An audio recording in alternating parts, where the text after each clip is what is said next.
बिस्मिल्लाहिर्रहमानिर्रहीम। अस्सलाम वालेकुम बच्चों। हमारा जो नेक्स्ट टॉपिक है बेटे ये है Ohm's law. Ohm's law start करने से पहले या ओहम्स लॉ की जो बेस है वो आप लोगों को बता दूं तो वो इस तरह से है कि हम सब लोग पीछे पढ़ के आए हैं और हम लोग ये जानते हैं कि जब हम किसी कंडक्टर को पोटेंशियल डिफरेंस प्रोवाइड करेंगे तो उस पोटेंशियल डिफरेंस की वजह से उस कंडक्टर में से एक करंट फ्लो करेगा। लेकिन अभी तक हमें इस सवाल का जवाब नहीं मालूम कि जी कितना पोटेंशियल डिफरेंस अप्लाई करेंगे तो कितने पोटेंशियल डिफरेंस के साथ कितना करंट फ़्लो करेगा। यानी हमें पोटेंशियल डिफरेंस और करंट के दरमियान जो रिलेशन है वो रिलेशन नहीं पता। तो कितना पोटेंशियल डिफरेंस होगा और उस पोटेंशियल डिफरेंस के बदले में या उस पोटेंशियल डिफरेंस के साथ कितना करंट फ़्लो करेगा, इस सवाल का जवाब हमें एक German physicist George semen ohm जो था उसने दिया। अब उसने बेटे बहुत सारे एक्सपेरिमेंट्स किए थे, कोई एक एक्सपेरिमेंट नहीं बल्कि सीरीज़ ऑफ एक्सपेरिमेंट्स परफॉर्म किए थे और उसने करंट और पोटेंशियल डिफरेंस इन दोनों के दरमियान एक रिलेशन जो है वो डेवलप किया और उसने अपने इन एक्सपेरिमेंट्स के रिज़ल्ट्स को एक लॉ की सूरत में प्रेजेंट किया जिसे हम लोग ओहम्स लॉ का नाम देते हैं। अगर आप लोग अपनी टेक्स्ट बुक में देखेंगे तो टेक्स्ट बुक में ओहम्स लॉ की स्टेटमेंट ग्रीन कलर के बॉक्स में लिखी हुई है। यहाँ पे अगर मैं देखूँ तो जी यहाँ पे इसने ये इसकी स्टेटमेंट लिखी हुई है, the current flowing through a conductor is directly proportional to the potential difference across its ends provided the physical state such as temperature of the conductor remain same. यानी वो हमें कहता है कि किसी भी कंडक्टर में से फ़्लो करने वाला करंट, किसी भी कंडक्टर में से जो करंट फ्लो कर रहा है आई, वो उस कंडक्टर के एंड्स के अक्रॉस दिए जाने वाले पोटेंशियल डिफरेंस के डायरेक्टली प्रोपोर्शनल है। यानी इस बात का मतलब ये है कि आप जितना ज़्यादा पोटेंशियल डिफरेंस प्रोवाइड करेंगे उतना ज़्यादा करंट फ्लो करेगा।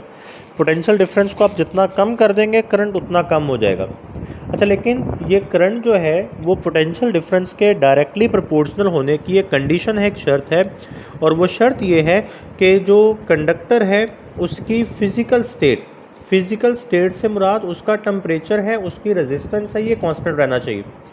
अब ये आप यहाँ पे देखें बेटे कि जो डायरेक्टली प्रोपोर्शनल का साइन है इसको जब आप इक्वल टू के साइन में कन्वर्ट करते हैं तो आपको एक कांस्टेंट की ज़रूरत होती है। ये कांस्टेंट यहाँ पे 1/r पुट किया गया है, तो 1/r यहाँ पे कांस्टेंट है। अब ये r इस साइड पे आ जाएगा तो v is equal to IR रह जाएगा। हमारी बुक में ये वाला रिलेशन इस तरह से नहीं लिखा हुआ, हमारी बुक में उसने लिखा हुआ है v is directly proportional to I और v is equal to r into I, और उसने ये जो r है इसको कांस्टेंट ऑफ प्रोपोर्शनैलिटी का नाम दिया हुआ है।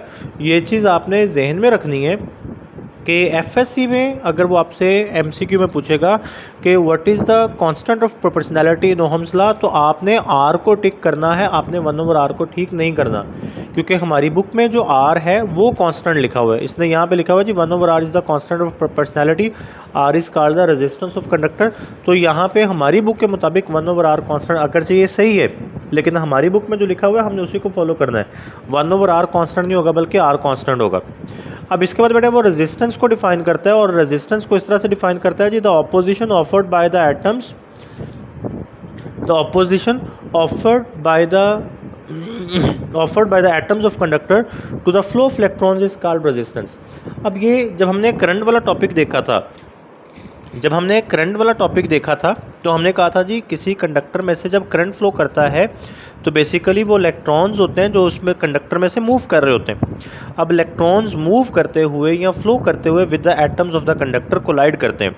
जब electrons with the atoms of the conductor collide करते हैं तो इलेक्ट्रॉन्स को ऐसे फील होता है कि जैसे कंडक्टर के एटम्स उनके फ्लो को, उनकी मूवमेंट को रोकने की कोशिश कर रहे हैं। तो ये उनका टकराव, इलेक्ट्रॉन्स का कंडक्टर के एटम्स के साथ टकराना, कोलिजन जो है, यही रेजिस्टेंस कहलाता है।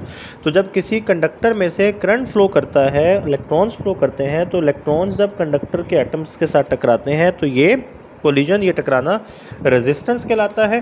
रेजिस्टेंस को कैपिटल R से रिप्रेजेंट किया जा रहा होता है, और अगर हम गौर करें तो हम लिख सकते हैं G R is equal to V/I। Ohm's law से ये मैं लिख रहा हूँ, आप R को इधर रहने दें, I को इधर ला के डिवाइड हो जाएगा। कंडक्टर, इसके रेजिस्टेंस के जो ऐसे यूनिट्स हैं वो हमारे पास होते हैं ओहम्स। जॉर्ज सीमन ओहम, उसी के नाम पे रेजिस्टेंस के यूनिट्स रखे गए ओहम। इसका सिंबल जो है ये बेटे देखें तो ये ओमेगा है, रेजिस्टेंस का जो यूनिट है ये ओमेगा। अब ये जो मैंने इक्वेशन बनाई कि G R is equal to V over I, यहाँ से हम रेजिस्टेंस के यूनिट्स ओहम को डिफ़ाइन कर लेते हैं और हम लिखते हैं जी ये हमारे पास इक्वल होगा 1 ohm is equal to 1 volt पर एम्पेयर। यानी अगर किसी कंडक्टर को 1 वोल्ट का पोटेंशियल डिफरेंस दिया जाए और उस 1 वोल्ट पोटेंशियल डिफरेंस की वजह से उस कंडक्टर में से 1 एम्पेयर करंट फ्लो करे, तो हम कहेंगे कि कंडक्टर की रेजिस्टेंस जो है वो क्या है, वो 1 ओहम है। मैं फिर से बात को रिपीट कर रहा हूँ जी, अगर किसी कंडक्टर को 1 वोल्ट का पोटेंशियल डिफरेंस दिया जाए और उस 1 वोल्ट पोटेंशियल डिफरेंस की वजह से उसमें से 1 एम्पेयर करंट फ्लो करे, तो हम कहेंगे उस कंडक्टर की रेजिस्टेंस जो है वो 1 ओहम है। अब बेटा कुछ डिवाइसेस होती हैं जो कि ओहम्स लॉ को ओबे करती हैं, उन डिवाइसेस को हम लोग नाम देते हैं ओहमिक डिवाइसेस का। ठीक है, वो डिवाइसेस जो ओहम्स लॉ को ओबे करती हैं उन्हें हम लोग नाम देते हैं ओहमिक डिवाइसेस का। अब याद रखिएगा कि चूँकि ओहम्स लॉ में तो R कांस्टेंट है, तो ओहमिक डिवाइसेस की रेजिस्टेंस जो है वो हमेशा कांस्टेंट रहेगी। आप उनको जितना मर्जी जो वोल्टेज है वो अप्लाई कर दें, उनमें से जितना मर्जी करंट फ्लो करवा लें, उनका टेम्परेचर और उनकी रेजिस्टेंस हमेशा कांस्टेंट रहेंगी, वो चेंज नहीं होगी। अब बेटा जो ओहमिक डिवाइसेस होती हैं ना, या जो हमारे पास जो भी इलेक्ट्रिकल डिवाइसेस हैं, उनके करंट और वोल्टेज के दरमियान जो रिलेशन है उसको एक ग्राफ की सूरत में रिप्रेजेंट किया जाता है, जिसे हम लोग VI कैरेक्टरिस्टिक कर्व कहते हैं। अब अगर आप नोट करें तो एक्स एक्सिस के ऊपर वोल्टेज है और वाई एक्सिस के ऊपर करंट है, तो ओहमिक डिवाइसेस के लिए ये जो VI कैरेक्टरिस्टिक कर्व है ये हमारे पास एक स्ट्रेट लाइन खिलाती है।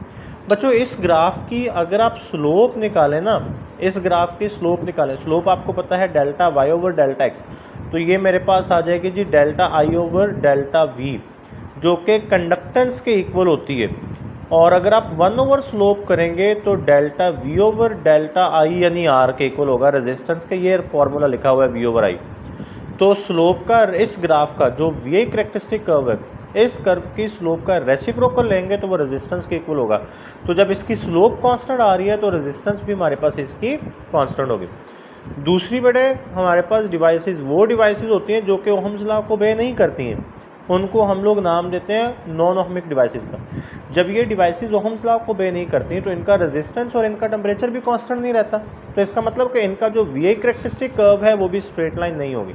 ये बात भी याद रखिएगा कि स्ट्रेट VI कैरेक्टरिस्टिक कर्व जो है सिर्फ ओहमिक डिवाइसेस की होगी, उन डिवाइसेस की जो ओहम्स लॉ को ओबे करती हैं, और जो डिवाइसेस ओहम्स लॉ को ओबे नहीं करती हैं उनका VI characteristic curve straight line नहीं होगी, बल्कि वो कर्व में कन्वर्ट हो जाएगी, जैसे ये कन्वर्ट हो रही है। अब इसकी नॉन ओहमिक डिवाइसेस की 2 एग्जांपल्स हैं, एक है बेटे फिलामेंट बल्ब और दूसरा है सेमीकंडक्टर डायोड। फिलामेंट बल्ब, ये जो बल्ब हमारे पास पहले आया करते थे जी, जिनकी येलो कलर की लाइट होती है, उनके अंदर एक वायर सी लगी हुई आपको नज़र आ रही होती है, वो फिलामेंट होता है। आप उसको थोड़ी देर के लिए ऑन करके छोड़ दें तो उसका टेम्परेचर बढ़ जाता है, और उसका टेम्परेचर इतना ज़्यादा बढ़ जाएगा कि आप उसको हाथ भी नहीं लगा सकेंगे। अब जैसे ही उसका टेम्परेचर बढ़ता है बेटे, टेम्परेचर बढ़ने के साथ ही उसकी रेजिस्टेंस भी बढ़ जाती है। अब जब उसकी रेजिस्टेंस बढ़ जाती है ना, तो फिर वोल्टेज के साथ करंट नहीं बढ़ता, बल्कि रेजिस्टेंस के बढ़ने की वजह से करंट कम होना शुरू हो जाता है। तो ये देख लें जी, ये ग्राफ इस साइड पे आ रहा है, इसको हालांकि स्ट्रेट लाइन पे जाना चाहिए था, लेकिन वो इस साइड पे आ रहा है, तो इसका मतलब है टंगस्टन फिलामेंट हमारे पास एक नॉन ओहमिक डिवाइस है। इसकी दूसरी एग्जांपल बेटे हमारे पास सेमीकंडक्टर डायोड है। सेमीकंडक्टर इसलिए इसको कहा जाता है क्योंकि इसमें हम लोग सेमीकंडक्टर मटेरियल को इस्तेमाल कर रहे होते हैं। अब ये इसको हम 2 मोड में इस्तेमाल कर सकते हैं, फॉरवर्ड बाइसिंग और रिवर्स बाइसिंग, लेकिन दोनों में जो करंट और वोल्टेजेस हैं वो आपस में डायरेक्टली प्रोपोर्शनल नहीं होते हैं। यहाँ पे देख लें जी, थोड़ा सा तो करंट वोल्टेज के साथ बढ़ता है, लेकिन फिर उसके बाद जैसे ही आप मज़ीद वोल्टेज बढ़ाएंगे तो वोल्टेज नहीं बढ़ेंगे बल्कि करंट बढ़ जाएगा। और इधर बेटे अगर आप देखें तो हमारे पास करंट नहीं बढ़ रहा बल्कि सिर्फ वोल्टेज बढ़ रहे हैं, तो मतलब करंट और वोल्टेज के साथ डायरेक्ट रिलेशन नहीं है। तो ये भी हमारे पास एक नॉन ओहमिक डिवाइस है। ये इसके बारे में इंशाल्लाह हम चैप्टर नंबर 18 में बहुत कुछ पढ़ेंगे, डिटेल से पढ़ेंगे। उम्मीद है बेटे आपको ये वाला टॉपिक भी समझ आ गया होगा। अल्लाह हाफिज़।